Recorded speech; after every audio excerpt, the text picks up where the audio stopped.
experience. Can you talk about that? When we went to Vero Beach, we were getting ready for our first scrimmage, and it was delayed about an hour and a half, and the players were getting antsy, and Coach, what are we going to do? And I said, just go in the locker room and sit tight. We'll let you know when it clears. And we had about an hour and a half delay, and that was the first thing I said to him when I walked into the locker room.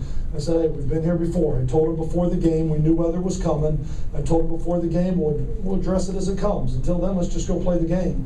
When it came, I said, we've been here before. Vero Beach, we had just an hour and a half. The players were in there saying, Coach, we've been here before. We got it. We're all right. We've been here before. And so an experience like that, because you can't prepare for what either team had to go through today. I don't care. You can't prepare. The NCAA won't allow you to with the 20-hour-a-week rules. They won't allow you to spend an 8-hour day trying to turn and get one practice in. So you can't prepare for it, but I think it's little things like that, and it's the maturity of this football team. It's the desire, the want to, the passion. I think that's where we were able to turn and handle it. I don't think I was a little upset at the first one because I was told we'd get a 10-minute warning, and the way we found out we were taking the field was when Notre Dame ran onto the field. Our guys are laying on the floor and shoulder pads off and shoes off, and all of a sudden it's like, hey, let's go, and it took us about half a quarter. It took us about 10 minutes to turn and get it going, and they got some momentum running there in the third quarter, and we couldn't slow it down. But then the offense put that drive together to go down the field with finish with the touchdown pass to Evan Landy. So just really proud of the way the team handled it. They were extremely mature about it. So to your left. Yep. To your right. I'm sorry. Oh, I'm sorry. How are you, sir? I'm doing well. Been a long time. Yes, it has.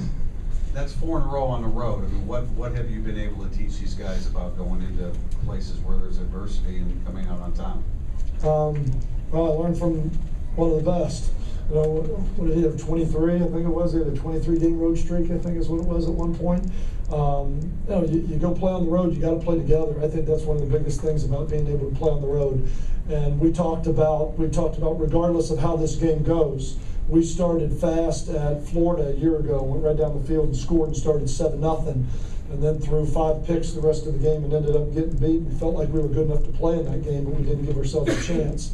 We also talked about going to Clemson, and they go down and miss a field goal, and then we throw an interception, and we start slow in that game, but ended up coming back to win it.